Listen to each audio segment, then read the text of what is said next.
Genesis chapter 30. When Rachel saw that she bore Jacob no children, she envied her sister.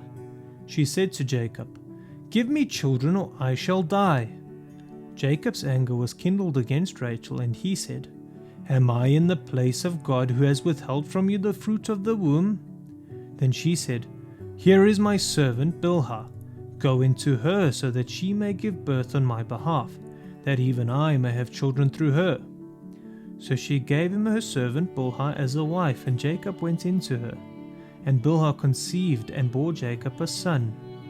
Then Rachel said, "God has judged me and has also heard my voice and given me a son." Therefore she called his name Dan. Rachel's servant Bilhah conceived again and bore Jacob a second son. Then Rachel said, "With mighty wrestlings I have wrestled with my sister and have prevailed." So she called his name Naphtali. When Leah saw that she had ceased bearing children, she took her servant Zilpah and gave her to Jacob as a wife. Then Leah's servant Zilpah bore Jacob a son. And Leah said, "Good fortune has come." So she called his name Gad. Leah's servant Zilpah bore Jacob a second son, and Leah said, "Happy am I, for women have called me happy."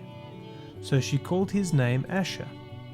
In the days of wheat harvest, Reuben went and found mandrakes in the field and brought them to his mother Leah. Then Rachel said to Leah, "Please give me some of your son's mandrakes." But she said to her, "Is it a small matter to you that you have taken away my husband? Would you take away my son's mandrakes also?" Rachel said, "Then he may lie with you tonight in exchange for your son's mandrakes." When Jacob came from the field in the evening, Leah went out to meet him and said, "You must come in to me, for I have hired you with my son's mandrakes." So he lay with her that night. And God listened to Leah, and she conceived and bore Jacob a fifth son. Leah said, "God has given me my wages because I gave my servant to my husband." So she called his name Issachar. And Leah conceived again, and she bore Jacob a sixth son.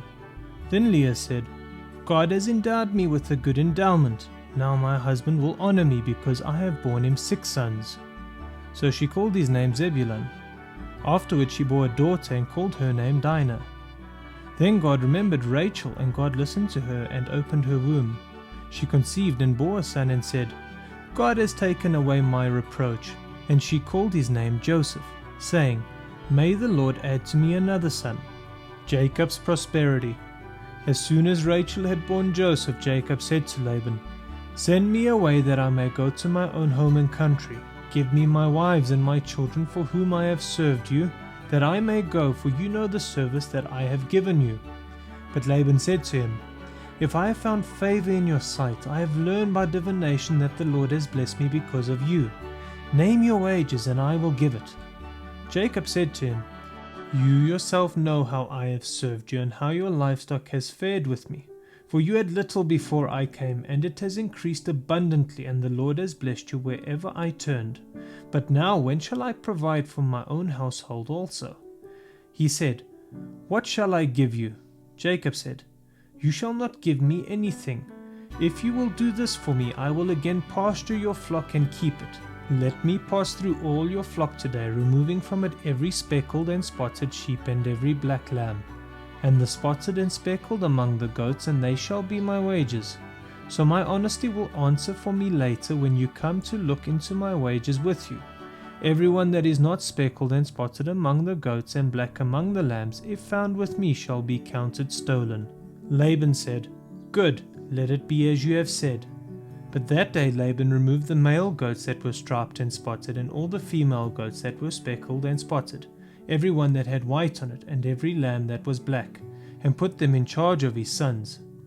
And he set a distance of 3 days' journey between himself and Jacob pastured the rest of Laban's flock. Then Jacob took fresh sticks of poplar and almond and plane trees, and peeled white streaks in them, exposing the white of the sticks. He set the sticks that he had peeled in front of the flocks in the troughs, that is, the watering places where the flocks came to drink.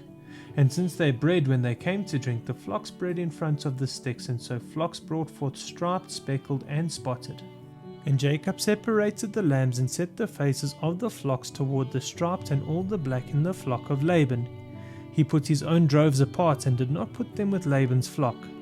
Whenever the stronger of the flock were breeding, Jacob would lay the sticks in the troughs before the eyes of the flock, that they might breed among the sticks. But for the feebler of the flock he would not lay them there. So the feebler would be Laban's, and the stronger Jacob's. Thus the man increased greatly, and had large flocks, female servants and male servants, and camels and donkeys.